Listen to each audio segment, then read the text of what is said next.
So welcome and welcome tonight for this wonderful talk again as we delve into a great and exciting one. And today's topic is this: beyond looks.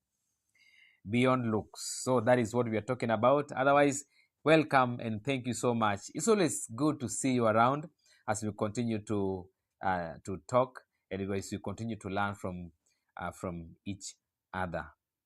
So as others still join, kindly I ask you, share this post so that more and more people can join, even as we move together and as we learn from one another. Karibuni, karibuni sana. It's exciting to see you around.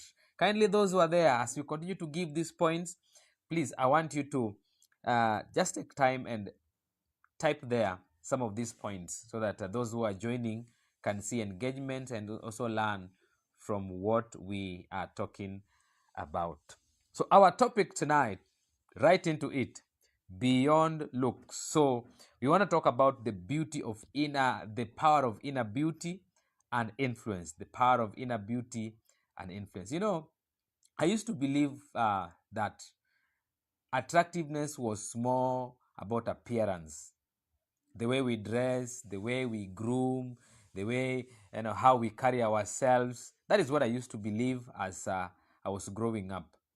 Otherwise, over time, I've realized that physical beauty is good, physical beauty is nice because it can turn heads around, yes. But I realized that there are also, as I was growing up, I realized there were inner qualities that truly captivate hearts. That sometimes good relationships come from inner beauty, some inner attributes that may not necessarily be part and parcel of the physical appearance. So sometimes, and as I talk, I want you to understand that as much as the physical beauty is good, physical beauty is nice, you have to look nice so that you can attract people, so that you can be more attractive. There are some inner aspects of beauty that attract more and bring more lasting impact in people's lives other than just having the physical beauty. I know that you've ever met someone who wasn't conventionally attractive. Well, he wasn't conventionally attractive, but had some magnetic presence that drew people closer to him or her. But in the conventional part of attractiveness and physical beauty, there's really nothing that you can talk about. But there is some magnetic sense, magnetic substance, and presence that some people may not have, that physical beauty or physical handsomeness, but the inner beauty that attract people to them, that attract helpers to them, that attract destiny helpers to them, that attract even spouses and even make them have good relationships. Yes. So that is what I'm talking about. There is power in the inner beauty and influence. So that is the topic that I'm going to talk about. You know, as I was reading about, doing much reading about this, I realized that even the studies show that people are naturally drawn to those who exude confidence. We all like people. We all love to sit near people or follow people who exude confidence in themselves. Yeah, people who are kind in a way, they tend to be more attractive. People who have some purpose. You realize, you talk to someone and you realize this guy knows what he's doing. This guy knows where he's going. This guy understands his or her craft. You talk at a lady and you see future in her. You see this lady has a purpose in life. You talk to a gentleman and you see a future in them. You know, people tend to be attracted to such people than people who simply have tall, dark, and handsome, but the sense in them haiko. So this is what I want you to understand, that even research shows that people naturally get attracted to people who have who are confident in themselves, people who are kind, people who have some purpose. These people attract more. They attract more. So this is very, very crucial. There was a study that was done in 2020, and this study It was published by the Journal of Personality and Social Psychology. So a study was done by and the publication was done by the Journal of Personality and Social Psychology. And as I was reading this report, I found out that they did find out that some traits like warmth, authenticity, emotional stability, significantly enhance a person's perceived attractiveness. So someone may not really be like that attractive, but because the person is warm, there's some warmth that comes from him or her. He has some authenticity. You talk to someone, you talk to a lady and you feel some authenticity. You talk to a gentleman and you feel some authenticity. You talk to a businessman and you feel some authenticity. So it was found that people who have such traits like warmth, authenticity, emotional stability, these kinds of traits tend to enhance a person's perceived attractiveness. So inamaanisha ya kwamba even in your life as a person, as a lady, as a person growing up, you'll tend to attract more people or better people in your life because you have some traits in you. Yeah? And this one, what I'm talking about, even research aligns with the biblical understanding, because the biblical wisdom tells us this. Especially, let me quote Proverbs chapter 31 verse 30. The Bible says this. It tells us that charm is deceitful and beauty is vain, but a person who fears the Lord is to be praised. Yeah? So sometimes charm is deceitful. So somebody can be charming, just charming. It can be deceitful. Beauty can be there, but sometimes beauty can be there in vain. But it continues to say that a person who fears the Lord is to be praised. So there is something that God is talking about in his own wisdom, or the writer of Proverbs says that, the fear of the Lord is very important. The fear of the Lord is very important. That such kind of a person is to be praised. The fear, this is the inner trait that comes in a person. So, right into it. So, what makes a person truly attractive beyond their looks? Yeah, beyond your look. Yes, beauty is good, and you have to be good. You don't have to neglect your personal grooming. You cannot neglect your personal grooming. Gentlemen, wanaume, you cannot neglect your personal grooming. You must dress well. You must brush your teeth. You must have your roll-on. Smell nice. Physical beauty, you can never neglect it. But then, beyond the looks, are there some things that lady is going to look at? As a lady, beyond the looks, the beauty that you have, the shape that you have, the figure 8 that you have. I know you don't eat much, so that you want to protect your shape. You want to protect your figure. You want to protect your body. It is good. But then, is there something else that you should do to enhance your attractiveness? This is the question that I have tonight. And this one also comes back to us. Even if you are married, are there some things that you need to do that will ensure that you are more attractive to your wife, you are more attractive to your husband? Are there some things you need to do just besides the physical beauty? Because, like we say, physical beauty is there and is so nice, but you cannot never retain it. I've said it before, and I continue saying it this, that I've also talked to older couples, those who are married for long, and when you talk with them and ask them what has made their union so strong, why have they endured the test of time to ensure that they are they've been married for that long until they are old. And he realized none will ever talk about physical beauty. It will be rare for you for an old lady to tell you that, tall, dark and handsome. Because by that time, kama huyu jamaa alikuwa tall, dark and handsome, he cannot even, amebend. So in fact, he's even shorter than even the lady by that time, because of the physical and time goes, and as time goes, physical form also changes.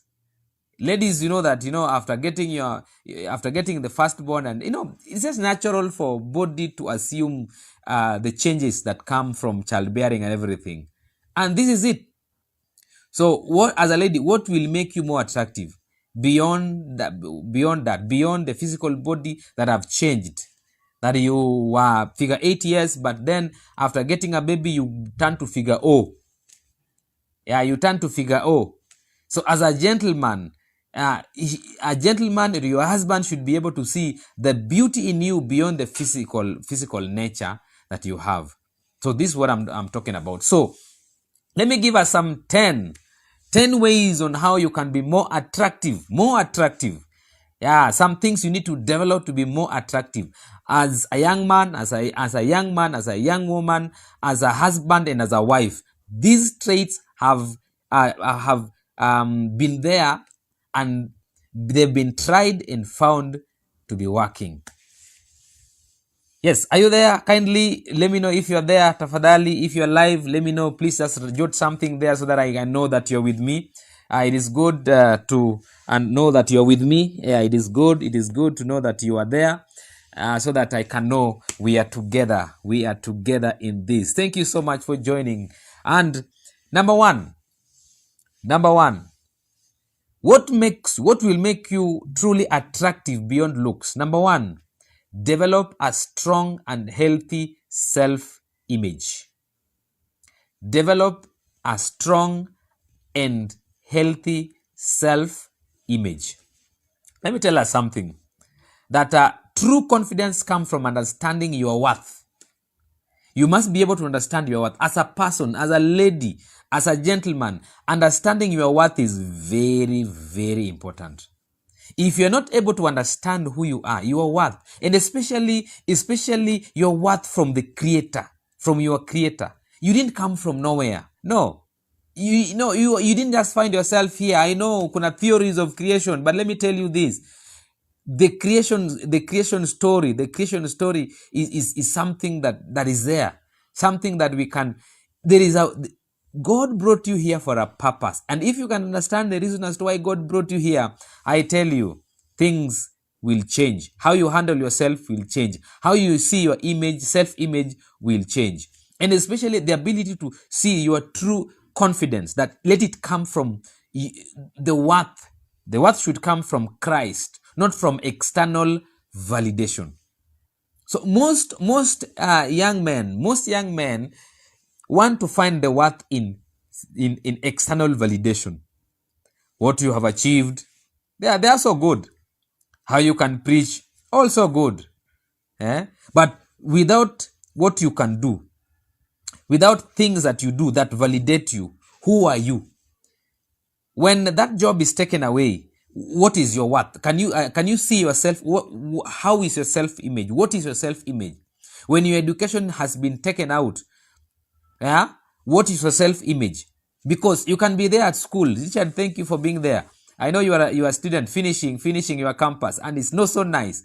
So as much as you've gone to school, and if your self-image is only on your education, is only on your training, you can come out of this place. And you see, outside here, life knows how to teach us. Life has what is called character development. I tell you, huku nje ndio reality inatokelezea. So sometimes you can come out of your learning, you finish, you graduate, and you come out of this place, and your only self-image is in your education. And then whatever you desire to do and to have and to achieve within that time, because of your education, do not come at the right time. What do you do? Where is your self-image? Because always minus things that we have, minus things that we own, minus things. What is our self-image? The wrong self-image comes from external validation. Research by a psychologist called Dr. Christine Neff, in his work, as I was doing my studies on this, in his work, he highlights the power of self comparison in building self-esteem. The power of not comparison, is compassion, self-compassion. Most of us, we have harsh self-criticism. Yeah? Harsh self-criticism. We are in a place where maybe we feel we should be somewhere else than where we are. And as you continue to talk, as people talk with you, they only feel negative self-image. You criticize yourself. You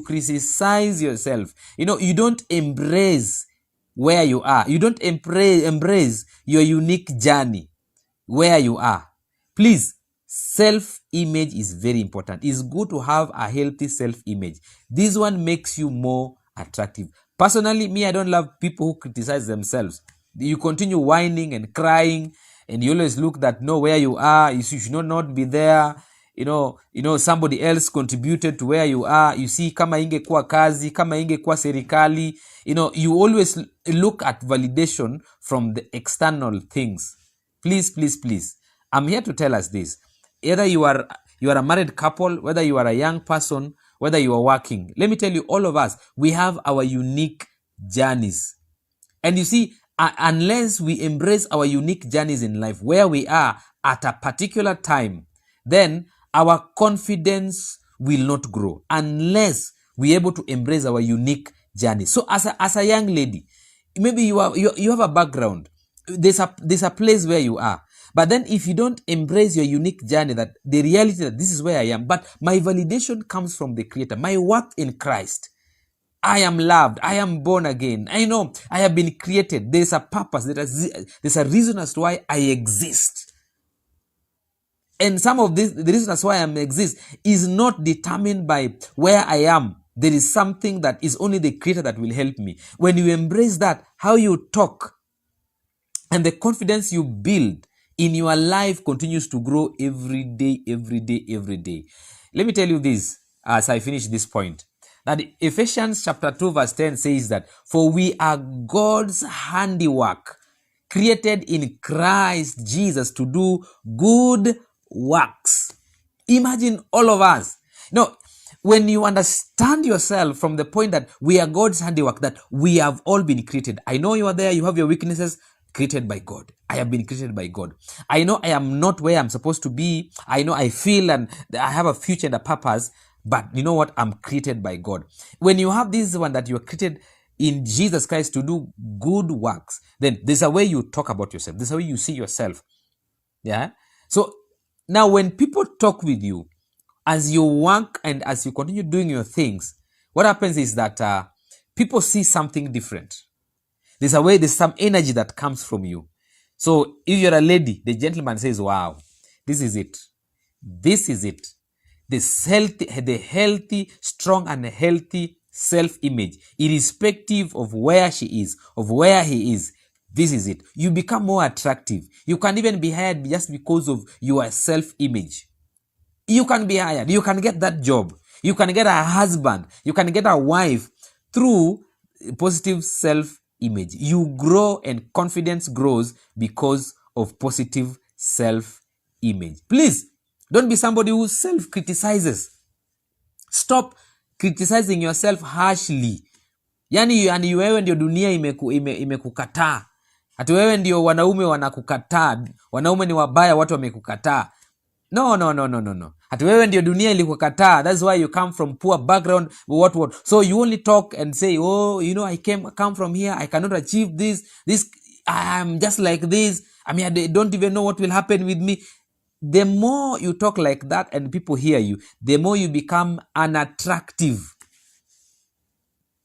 So for you to be attractive, beyond the looks, develop a strong and healthy self-image.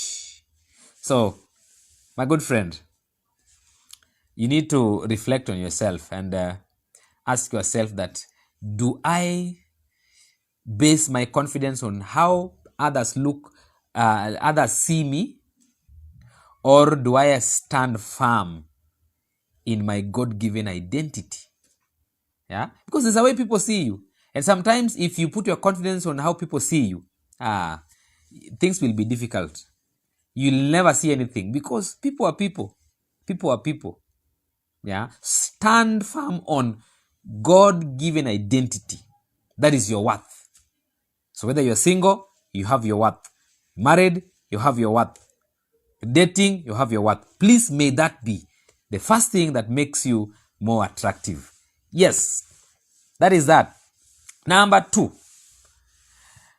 on how to be more attractive beyond the physical, beyond the physical beauty, beyond the looks. How can you become attractive? Number two, cultivate kindness and generosity. Cultivate kindness and generosity. Yeah. Kindness and generosity. You know that a generous heart is one of the most attractive qualities a person can ever have. Generosity. People are attracted to a generous heart. People are drawn to those who genuinely care for others. So if in you only have the physical beauty or handsomeness, but within your heart, people do not see the genuine care for others, then you'll become more and more less attractive. Yeah, so sometimes you are there and you are wondering, you're just good. You are tall, dark, and handsome, or you are short and handsome, or you are a lady and your figure eight and everything is okay. You are light or dark, and you're just fine. But then sometimes you realize that people, you don't tend to attract people. And some of them is that maybe this gentleman is looking at you and he doesn't see. This gentleman does not see the genuine care for others. You seem to be so much repulsive, and kindness is not in your heart. Generosity is not in you. This one can repel people from you. So beyond the looks, have the ability to develop the kindness. Be a kind person and be generous. This is a study that was done by Harvard Business School, and they found that acts of kindness boost personal happiness and social connections. So the more somebody becomes kind, the more you participate in things that show genuine care for others, the more, even within yourself, happiness arises. You boost your personal happiness and social connections. So you tend to be more social the more you tend to show care, genuine care for others. Yes, somebody is in a problem and you're able to be there for them. Somebody has been bereaved and you are there for them. You may not understand what is happening, but you're just there for them. You may not even be saying, but you are there for them. Kindness and generosity is be able to be somebody who is kind and generous. Please, don't wait to be generous when. Let's give this example. That some of you, you're young and you're just careless, and then you're waiting that you'll see when I get married, you'll see the way I'll be serious. Sometimes you see a couple and you see them busy and serving God together, and you tell yourself that what, hey, hata wacha tu mimi nioe ama niolewe. Utaona venye niko serious. I'll serve God like Coach Davie. I will serve God like Richard. I'll serve God like somebody else. You'll see when. No, it's never like that. Some things you must develop them right now. Develop some traits right now. Develop them right now. It's very, very important. Develop traits right now. Yeah? Do you know that Ruth and Naomi, if you know that the ancient biblical story of Ruth and Naomi, Ruth was very kind to Naomi. Very kind to Naomi. Ruth was very kind to Naomi. She served her mother-in-law with kindness. Do you know that out of that service, she never remained wherever she remained. You are people showing kindness to her and simply serving her. It was as simple as that. And you see, because of that kindness of service, that is why when they came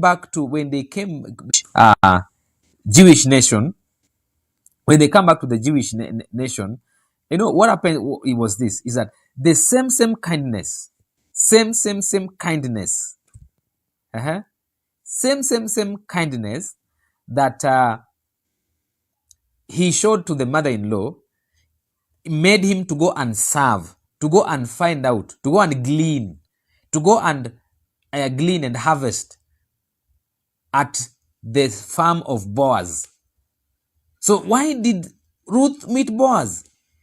She met Boaz because it was in the process of showing kindness to the mother-in-law, to ensuring that the mother-in-law did not sleep hungry, that the mother-in-law ensured that had food to eat. So she had to go and find some food to eat. And in the process of finding some food to eat, yes, that the same favor, the same kindness made her have favor with Boaz. What a story. And out of Ruth, yes, it comes down until Jesus the Savior is born out of the same lineage. Let me tell you, there is something in kindness. My lady, there is something in kindness. You must develop a kind heart. My good friend, a gentleman, there's no option. You must be able to do what? To develop a kind heart, a generous heart. And like I say, that even as you want to get married, as you prepare to get married, one of the things you need to look at, that the aspect of generosity. The aspect of generosity. That is very, very crucial. Yeah, you must be able, look at the person who is, ako aje, anatoanga sadaka. Ana idea yake ya tithing ni nini? Please learn these things mapema. Yeah? Anatoanga tithe. Rafiki yake akiwa kwa shida. Ama yale ya kusema, akule ni okay, tunasemanga kula nyanya yako. Nyanya yani tomato yako. Eat your tomatoes. In another language. Huyo he deserves it. Huyo amekuwa jamaa mbaya sana, ameshikwa na awacha akufe kifo chake. If you have a fiancé or you have a somebody you're dating and that is the language, please be careful. Be careful. Generosity is very, very important. So, ladies and gentlemen, please reflect. How do I practice generosity in my daily life? Please ask yourself that. And let me tell you this. The generosity I'm talking about is generosity that you exercise without expecting something in return. Please mark that. When you do something for someone expecting return, that is a barter trade. You are trading. Hiyo ni biashara unafanya. That's business you're doing. Because I am helping you so that you can help me. That is no generosity. Please don't count anything you do for someone expecting an exchange, expecting something in return. Please don't count it as generosity. No. That may not be an act of kindness. That is a barter trade. You are expecting something. Generosity is where you are doing something not expecting something else in return. You are giving out and you are giving out. Simple. Are you doing that? You'll become more attractive if you are able to do what? You're able to give, not expecting something in return. Number 3. The third way on how to be more attractive beyond looks is be content and avoid desperation. Be content. Do you know desperation is bad? Desperation, whether in relationships, whether in personal achievements, desperation will push out people away from you. Other than drawing them to you, desperation pushes people away. Please mark that. It pushes people away. You are desperate in a relationship. You appear desperate in personal achievements, and you're just desperate. If people see you and they see desperation, yani you want to get married bad. Yani like every lady has been married. You are the only one who has not been married. So you are so desperate that you just need anything around you, anything called a man you want near you, it will never attract people to you. It pushes people away from you. So you must be able to do what? To have that contentment within you, something that avoids desperation. People who are content and secure, especially in their season of life, are more attractive. And such people make better decisions. And sometimes even as we continue to live our lives every day, as a wife and as a husband and as a youth, as a worker, as a child, do you know your season in life? Season of life. Because you need to understand, sometimes desperation comes because you've not understood your season of life. So if you're able to be content and secure in your season of life, then you'll be able to make better decisions. You'll be cool. You'll be more attractive because there's a way you are in control of yourself and of the situations that you may be in. Very, very important. So when I talk about being content and avoiding desperation, understand your season of life. Don't push yourself. Don't be desperate for a relationship. Don't be desperate for personal achievement, because it will lead you to serious evil. It will lead you to serious trouble. Serious trouble. And the more people look at you and they see that, hey, he needs desperation, they run away from you.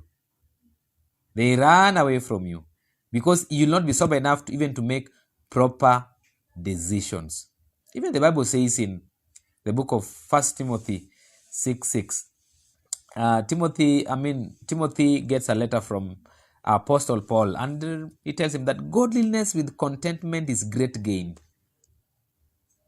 So that it will be complacent? No. Not that you be lazy? No. But the ability to understand that this is where I am. This is my correct, this is where I am. I accept where I am. But you know what? I'm still working. The same Paul who wrote and told Timothy that godliness and with contentment is great gain is the same one who said, you know what? I have not yet arrived. I am still walking. I'm still fighting. But one thing I know, I forget what is behind and I fight towards. And I say, I am fighting. I am not boxing the air. I have a target. But then, being able to understand where you are. This is where I am. You'll be able to build yourself easily and make right decisions in a relationship or in work or at work or in your surrounding, because you're able to understand your season of life. Those who deny are the people who are discontented. You deny. There are realities that are there. What is your reality? What is your reality? What is your reality? Yeah, you've been heartbroken. Yes, in reality. Things are not working in your marriage. That is reality. So from there now, you're able to pick yourself and move with God's timing. Please, don't rest. In fact, let me say, rest in God's timing. Don't try to force things to happen. No. Don't try to force things. Don't try to force things to happen. No. You'll make a lot of mistakes, and there'll be more errors than attracting people, destiny helpers. Please, very important. So, be content and avoid desperation. Number 4, the fourth way to be more attractive beyond the looks. How to build your inner beauty.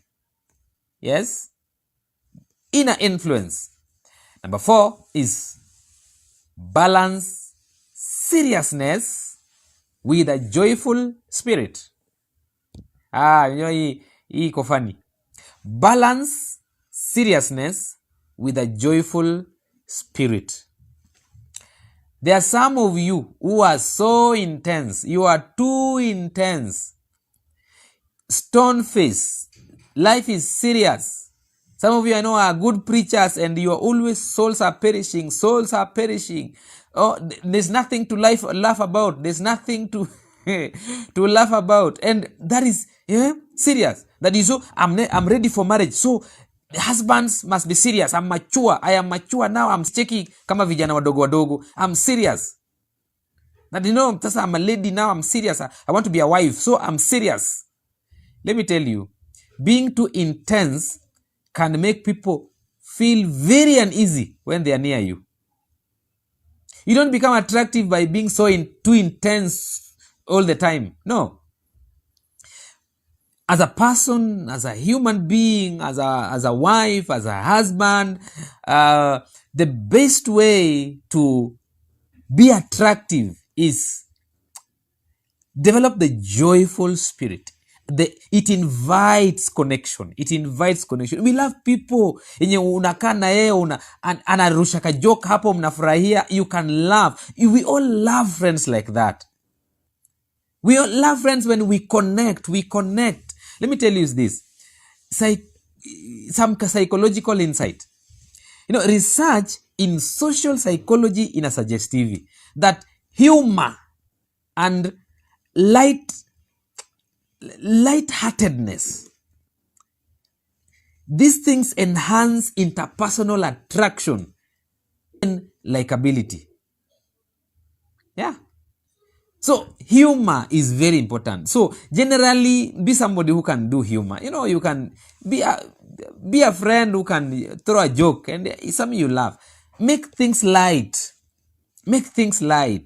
As you continue to grow, as you continue to relate even with your wife. Usikae hapo wati mjua kuna wanaume wako stone face. Misichekange na wamama. You are a husband, but you never even talk with your wife. There's no time you can even sit down with your wife and just make life easy. You just laugh over some stupid things outside there. You laugh. Unacheka na mwanamke. Unangojea kwenda kucheka na wanaume wengine. No, you are becoming less and less attractive, and you'll not be able to build good relationships. So please, balancing seriousness and a joyful heart, a joyful spirit is very, very important. For you to be a person who can attract who can be interpersonally attractive. Let me say that. Somebody who can be likable. Even as research says, and I've just quoted research in social psychology, suggests that somebody who is able to who is humorous and lighthearted, such things will enhance your interpersonal attraction and even likability. So whether you are dating or not, tafadhali, develop you. Apostle Paul was one of the serious people. You just look at how he writes it. He's just a serious person about faith. But then when you read his writings, Philippians 4:4, again he encourages Philippians to be joyful, to rejoice. So Apostle Paul was a very serious person, but then is able to balance all these things. Ako hapo anasema rejoice bwana, rejoice. And again I say rejoice. So please, your attractiveness is built with your ability to balance between seriousness and joy. So please, as I finish this point, reflect on this. That do you bring joy to others? Do I bring joy to others? Or do I take myself too seriously? Yeah? It's good to bring joy to others. Ask yourself. Yeah, acha watu wafurahie kwa sababu yako bwana. Watu wafurahie because umetoa jokes. It's so good. It makes you attractive. Yeah, lightheartedness. Yes, that is it. Number 5. The fifth way to be more attractive beyond looks is being approachable and engaging.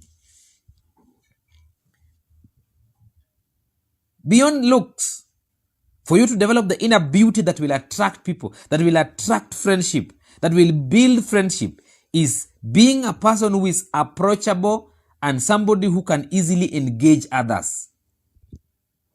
Do you know there are some of you who always feel unnoticed?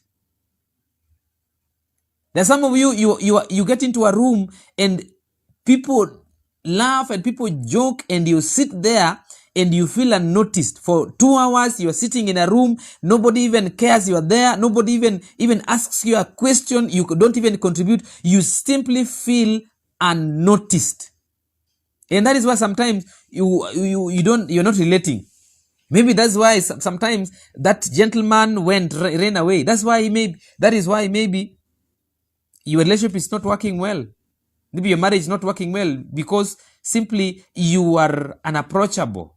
You are not that engaging. And that also bringing strain in your relationship because there's some sense of attractiveness that is missing. Let me tell you this. As simple as a body language can do a lot of changes. As simple as a body language. Body language, you get in and how you handle yourself, how you smile with people. A simple smile, you get in a room and simple smile attract someone to you and how are you? Because you smiled. You know that if you gonna meet someone and namwona kama ameweka stone face, ameangalia mbele, hata wewe unajipa shughuli. Sema, huyu ni nani huyu? But sometimes I have greeted people on the street simply because they smiled at me. Simple. There's a way you meet someone and he smiles at you. You are simply attracted to greet. How are you? Oh, hi, how are you? Or you just get into a matatu. You get into a public vehicle and maybe you sit there, but someone comes in and looks at you with a smile and you are attracted to him or her, and the next thing is, hi, how are you? That is it. But then when the body language speaks something different, what happens is this, is that you know what? Hata wewe unajipa shughuli. The other person also anajipa shughuli. So please, as a person, this is very important for survival and for you to be somebody who is attractive everywhere you are. That please be a person who is able to smile. Do a smile. Eye contact. You're able to look at someone. It attracts. Just eye contact. An open posture. It can make you open. Somebody who is open. But if you talk like this, the body language says that you are not an open. There's something that you cannot say. There's something you are hiding because you're like this. But even in public speaking, we are taught that when you talk, the hands should be open. Anybody who talks to people, even preachers, even in a seminar, and these hands, iko muhimu, by the way. These are things that you must learn. Let me teach you. For you who yes. So you talk and your hand is always open. It also shows the audience sees that this is an open person. He's so genuine. He's somebody who is approachable. So you talk and you open your hands like this. Yes, that means that it's an open person. But if you talk while like this, the language you're talking, you're saying that this guy is not open at all. So please be careful. Be careful. So body language can bring a lot of difference and can attract somebody to you, or you can attract somebody. You can attract someone, or somebody can be attracted to you simply because of a posture, simply because of body language that you have. There's a study that was done by Princeton University, and it showed that this study was done, and it found that people, and please be careful, please listen to this and pick it. People decide in less than a second whether they find someone trustworthy and likable. Less than a second. You meet someone and attitude and everything flashes like this. Within less than a second, people always decide whether this person is trustworthy or likable. Like hivyo tu. Sema unaona tu mtu hivi tu anaingia sema huyu anakaa hayuko open. So how you handle yourself, how you become approachable. Hi, how are you? The life in you as you approach someone, how you engage someone will determine whether you're a serious guy, you're a serious person, you are attractive or not. Please get that one. So please, your best foot ever. When you're meeting a client, you're meeting someone, you're going to negotiate, you're preaching the gospel, be someone, be able to show approachability, show engage well. It's very, very important. Do you know that? Let me give us a biblical wisdom. The Bible says in Proverbs 18:24, and this is serious. The Bible is very important. The Bible is the Bible. The ancient wisdom, tested wisdom, working wisdom. Proverbs 18:24 inasema hivi, a man who has friends must himself be friendly. A man who has friends must himself be friendly. So please be friendly. You must be friendly. Don't wait for people just to be friendly to you. Please learn. And I'm saying these things because somebody says, I'm just introvert. Yes, you're an introvert. But learn, know yourself and know how to, that's what is called emotional intelligence. And I'll be talking about it just in a while. Emotional intelligence. You know your emotions, able to control your emotions and understand the emotions of others and see how you maximize on all of them. So a man who has friends must himself be friendly. Please be friendly. And please, even as I finish this point, ask yourself that how can I make others feel more welcome in my presence? How can I make others, other people, other youths, other women, other men, other workers, other classmates, how can I make them, church members, other bishops, pastors, how can I make them more welcome in my presence? How I talk with them, how I value their feedback. Yeah, this is very, very crucial. Very, very crucial. Please be somebody who is likable, approachable, and engaging. It makes you attractive beyond the looks. Number six. Walk in confidence and purpose. Walk in confidence and purpose. Do you know that the most attractive people are those who are secure? Secure. And insecurity, see security too, is security in their purpose and direction. You become so attractive if you are someone who is secure in your purpose and direction. You have decided to do this, whether what or what. Yeah, what I'm doing, I'm talking to you, my friend. I have decided to do this one. I feel this is where I am. So even if you come and tell me, sasa wewe unatuongelesha, kwani wewe unajua nini? My friend, I am secure in my purpose and direction. Talking to you here, talking to you tomorrow, I will continue talking to you. Whether somebody has an attitude against me, positive or negative, I am secure in what I'm doing and I'll continue doing. So this gives me the energy, gives me the direction even to approach others because I have decided to do it. But otherwise, if I am here and I'm not that directed, I'm not secure in what I'm doing, I will be listening to more about others. What are they saying? What are they feeling? And this is social media. This is my account. I have decided to do it. So people who want to join can join. People who don't want to join, there. Otherwise, social media is always a jungle. People throw words. People don't care. So also, because I'm secure in my purpose, I don't care. I've decided to do this. This is my purpose. I will talk about relationships. I will mentor young people.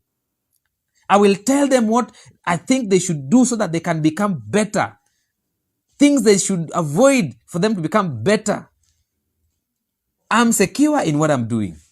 And in this direction, I have decided. So always, sometimes it becomes difficult and you become less attractive if you're not secure in your purpose.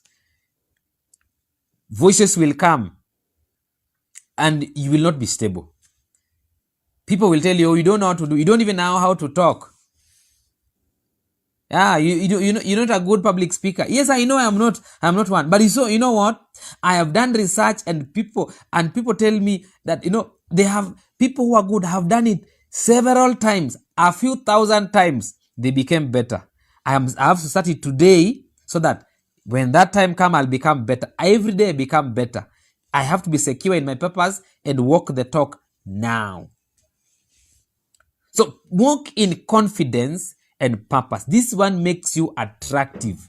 Unasema you are doing it, you are doing it. Irrespective of the voices, you are doing it. Do you know that even psychologists say that purpose-driven individuals, they always experience greater satisfaction and even social confidence. People who are purpose-driven. Yani, there is something you're doing and you are there. You'll experience greater life satisfaction. So this one gives me satisfaction.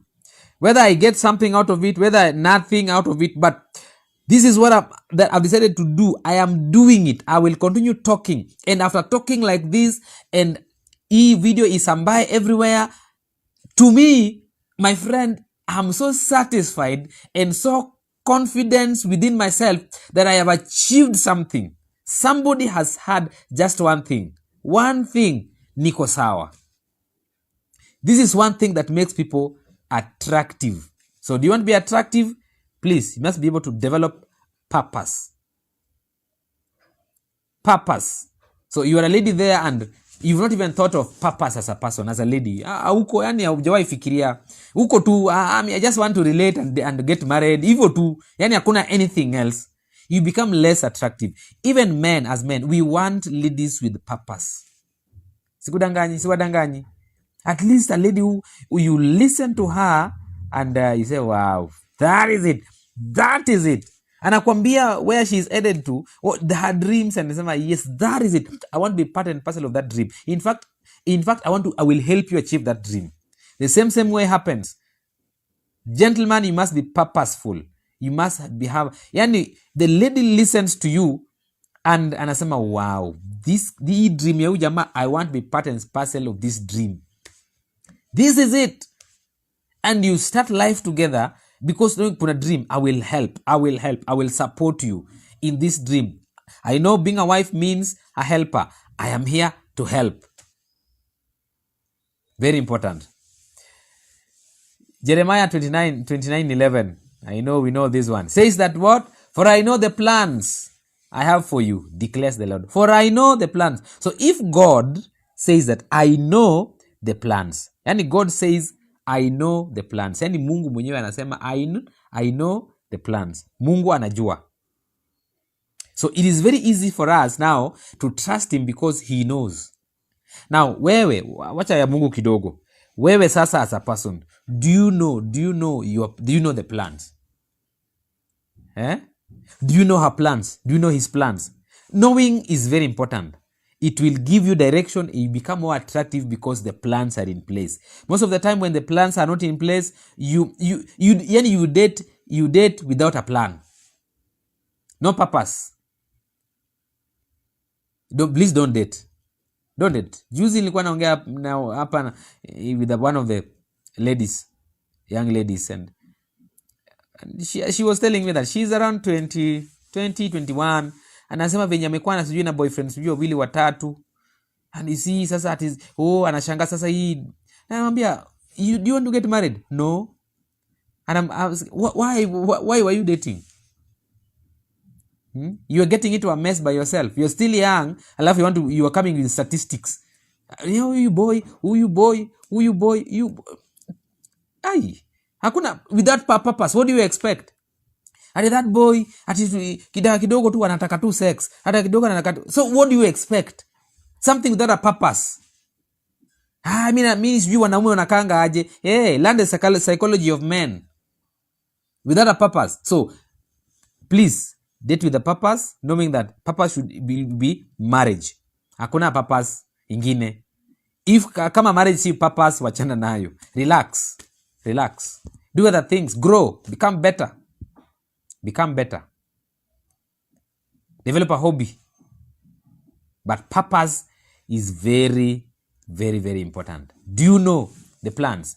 Do you know your own plans? Do you have your own plans? Yeah. Gentlemen, other ladies wanapenda jamaa wenye wanaongea sema ni aje. Unajua sasa now tukianza hivi plan hivi in 6 months time, you know. This reason as to why our current president because he can plan anatuzianga plans. Sasa yenyewe huyo jamaa ako na vision. Plan. Mwanaume ni kujichocha kwanza. Kwanza gentlemen, you must be able to have a plan. Usikae hapo clueless. You become less attractive as a man if you are clueless. You be able to start things, start projects. Let us watch feel like start, have a plan. If you are relating, sit down. Wamsema in 6 months time we will go for the introduction. After the next 3 months we will go for the dowry. We will have a plan. Kama Mungu mwenyewe anasema, for I know the plans I have for you. I know. Wait, what do you know?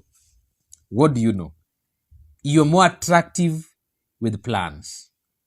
Purpose-driven individuals experience greater satisfaction and even social confidence because kuna plan. Yeah? So, as I finish this point, ask yourself, am I actively pursuing my God-given purpose, or am I just going with the motions? Please usiende na motions kwa life. No. Wacha ikuje. Ikikuwa ikue. Isipokuwa sawa. Sifikue hivyo. Number 7. Just about to finish. Number 7.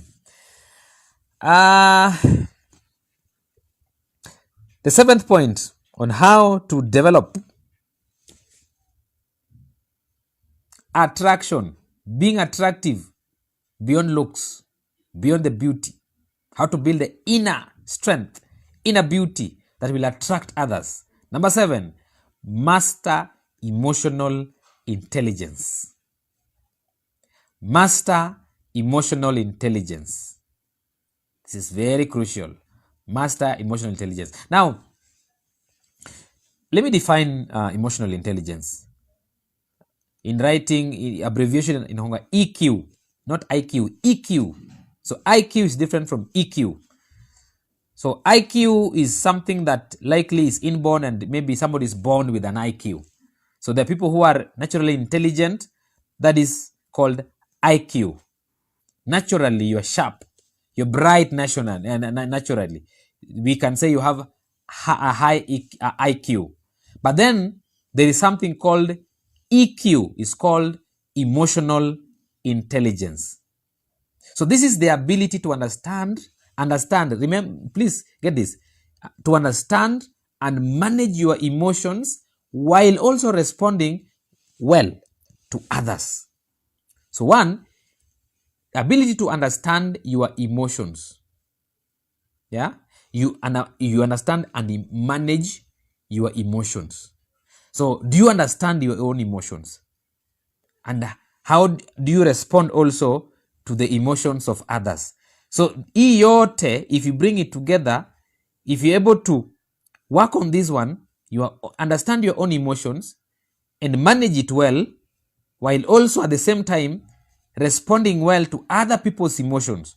All these ones now, they are the things that define the emotional intelligence. Emotional intelligence. It is good. It is good to have higher emotional intelligence. In the world of today, it is said that those people with high emotional intelligence do better generally in life, in relationships. They are even more productive because of the higher emotional intelligence. This is something that you can learn, something that you grow because it is not inborn. You understand yourself. Mimi ni mtu wa kukasirika. Understand, mimi, this is how I respond. This is how I respond when things don't work at work. This is how I respond nikiongeleshwa vibaya. When I don't achieve what I want, this is how I respond. This is how, know yourself. And then you manage yourself. So you don't go, you are a leader somewhere, and because of how you are, you wreck the whole institution just because of you have not been able to manage your own emotions. That is wrong. Umekosana na bibi yako nyumbani, because you are poor in emotional intelligence, you bring all that and unapeleka mahali wewe ni kiongozi. Somewhere else, you unaribu the whole program and things don't work just because you've not been able to manage yourself and your own emotions. Be careful. Be very careful. At the same time, the ability to now to manage other people's emotions. Because you're able to control yourself as you manage others. This is very, very important. Studies show that high emotional intelligence leads to stronger relationships and increased social attractiveness. Yes. Stronger relationships and increased social attractiveness. By the way, acha nikwambie, for those who are married, we will tell you this, that the ability to have a higher emotional intelligence is the foundation of working relationships, working marriages. Many things will come that will not be according to what you want and what you expect. Many. How do you control yourself? Being able to be cool when you feel you want to burst. When you feel you want to talk back, but you say, when I talk back, emotional intelligence tells you no. It is time to keep quiet. Somebody said that if you're a lady and you feel you want to talk back, you take water, kunywa maji, na usi meze, na usi teme. So kunywa maji na ikae hapo for some time. Controlling yourself. Otherwise, sometimes you can open that mouth and emotional intelligence zero. And what happens? You talk back to maybe to your husband and it becomes something else. A man is a man and his ego is pricked and it becomes physical.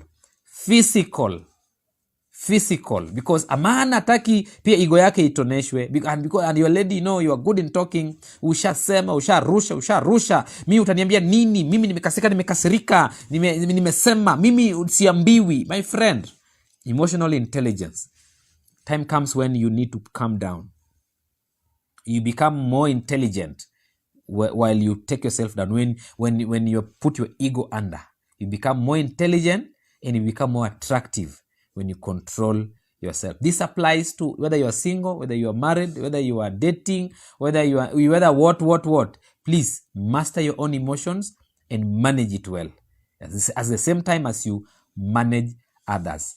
Biblical wisdom, Proverbs chapter 16 verse 32 says that better a patient person than a warrior. Yeah? Wacha tu hapo kwanza. Better a patient person than a warrior. So in this life, the warriorness in you are not needed anywhere.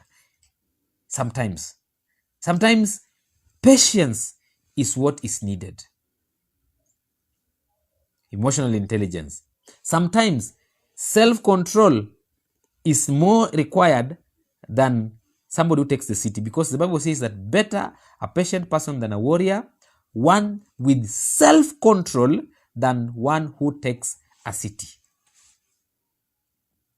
Tafakari hayo. As I finish this point, reflect on this.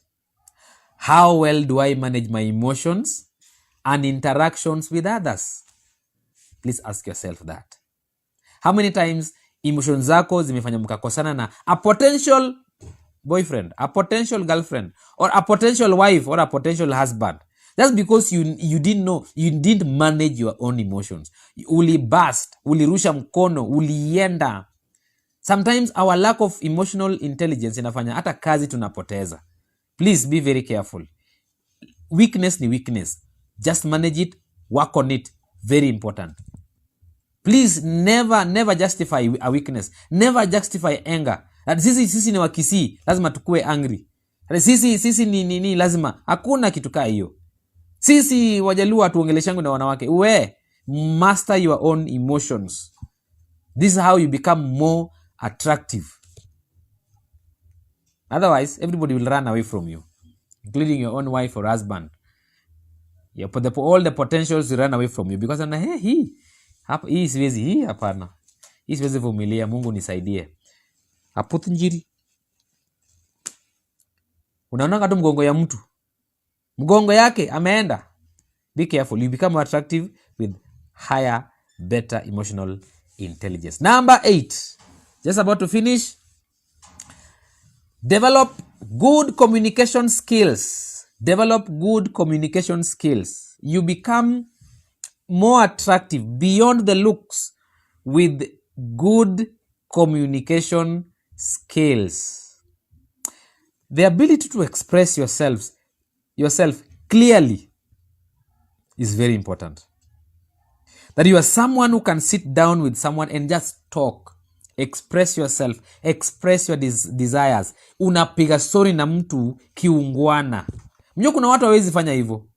There are people who cannot sit with you. They either throw words or they are just careless. They are just not organized in terms of talking. They cannot even express themselves. Gentlemen, if you cannot express yourself well, then that lady is waiting for somebody who can convince her. Kaa chini muongeleshe, ongea pole pole. Please don't go with scriptures. No. Don't go with tongues. No. No. Don't go with raba. Pana. Relax. Be composed. Please express yourself clearly. You need a partner whom you will end up being married with. Simple. Please develop communication skills. I have met so many ladies who tell me, huyu hatajui kuongea. Si alishindwa kuongea. Imagine, even the lady expects. I know ladies pia wanakonga sharp. Wana expect useme, mdomo yako imekwama. Mawe imewekwa hapo, it is zipped. You don't know how to express yourself. You don't know how to express gratitude. You don't know how to appreciate a lady when she is smart. Learn how to express yourself clearly. Not only expressing yourself. This is the other part. Listening actively. This is another skill you must develop. Listen actively. You become more attractive, one, if you can be able to clearly express yourself and you can listen actively. You become more attractive. I know ladies want people who can just hear them. Yeah. Gentlemen, some of you are very impatient. You cannot listen to a lady. Ladies just want to be listened to.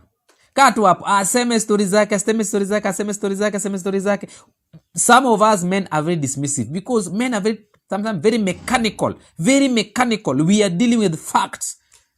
We want to talk about Israel, the war between Russia and Ukraine. We want to talk about football. Facts. So when a lady comes with some emotional things and she's there sometimes complaining, sasa hizo ni nini? Kwani mimi ni mtoto? So iwe uoni. No. Let me teach you my good friend. Let me teach you. My friend, be able to listen. Just listen. You become more attractive when you listen. You don't listen to your fiancé, to your wife. Somebody else will listen to her. And you know what? It is a disaster in the making. Studies indicate that effective communicators are always seen as more confident. Yeah? Then so long as you are somebody who can express yourself, hata kama hauna point, but kuna hiyo confidence of effective communication. Research inasema, studies inasema, you are seen. You may not be, but you are seen. You are seen as more confident. You are seen as more persuasive, and you are seen as more engaging. Simply because you are an effective communicator. Learn to be somebody who can express yourself clearly and confidently. Communicate confidently. This applies even to ladies, because there are ladies who don't know how to talk clearly. Please be very confident and clearly when you talk. You are seen as, this is a confident lady. It's a persuasive one, and she's engaging. Do you know that Jesus Christ connected deeply with people? Do you know how he connected deeply with people? Do you know that? How? Through storytelling. Jesus connected with people through storytelling and active listening. Let me tell you some secret. Do analysis of all the teachings, call them preachings, that Jesus did for the time he was in this world. 70 to 75% of all his preachings were illustrations, either parables or just stories. 70 to 75%. Actual teaching ile ya facts ya theory only amounts to 15 to 20%. Do your research. Illustrations means Jesus was a good storyteller, and he was using normal examples to connect with people of the day. And some of these stories, we read these parables and we relate well with them. I challenge you, people who preach, you get to preach and you preach facts for 1 hour, facts for 2 hours. People get tired listening to you. Poor communication skills. Yani unatoa tu points, facts for 1 hour. If you're a preacher, let me tell you something. Sometimes people may be sleeping not because they are less spiritual, but because you are boring. That's the truth. Because you are a poor communicator. Yes, you are a teacher of the word, or you are a preacher, but there are no illustrations. And even ukileta unaleta izile hata zingiani. Learn to use illustrations also in your preachings and public talks. Una stories za kawaida uzilete hapo. People get attracted. You become more attractive. People become attentive. That's why people were attentive while Jesus was teaching. Because 70-75% of the teachings were just proverbs, just stories, illustrations to teach the kingdom of God, the concept of who he was and the concept of the kingdom of God. I'm talking about developing good communication skills. So, gentlemen, don't go to that lady with the facts throughout. Ladies want to feel you. The lady wants to feel you. Your wife wants to feel you. Wewe umeenda hapo na manu nini facts. Nyo mimi ni mwanaume facts. Learn good communication skills. It makes you attractive. So please ask yourself, am I a good listener? Or do I dominate conversations? Because I know there are some of you dominate conversations. Ukianza unataka wewe ndi uongee na wewe ni mwanaume, wewe ni lady. Please, listening is very important. Listening very important. In fact, today I was in class doing I'm doing bachelor's in biblical studies and community development. And today we were learning and we were being taught. We were doing foundations of evangelism today. And the lecturer was telling us that the best way of evangelism is first to hear the other person. Listen to the other person. Yeah, just do a lead question and allow him talk. Akwambie venye apendi church, he doesn't want the church. You hypocrites, blah blah blah. And then as he talks, you get a clue of what the problem is, so that when you now tell him or tell her your story, you ask her that now, can I share with you my story? And for you who are evangelists, your story should be not more than 3 minutes. Not more than 3 minutes. Maybe one of these days I'll start a series of discipleship on teaching you some of these things and how to be effective even in your Christian life. Because some of us preach, but we really get out. And then your story in 3 minutes. In fact, I will teach you how to write your story in 3 minutes. And then you share your story with respect to what the pain or the problem or the missings that you read from her or from him. And then even to communication. Listening is a part that most of us hatuko. And when we listen, we always listen, ngoja, unammalizia. Poor communication. You judge, poor communication. Unakaa hapo and so unaona kama mimi ndio listen first, amalize yote mpaka you repeat. So hivi ndio umesema, alafu ndio sasa you say yours. Pia na listen. My friend, things will be so good in this earth if you would listen well to each other. Number 9. Surround yourself with the right people. Surround yourself with the right people. Do you know that people you associate with will shape your mindset? They'll shape your behavior.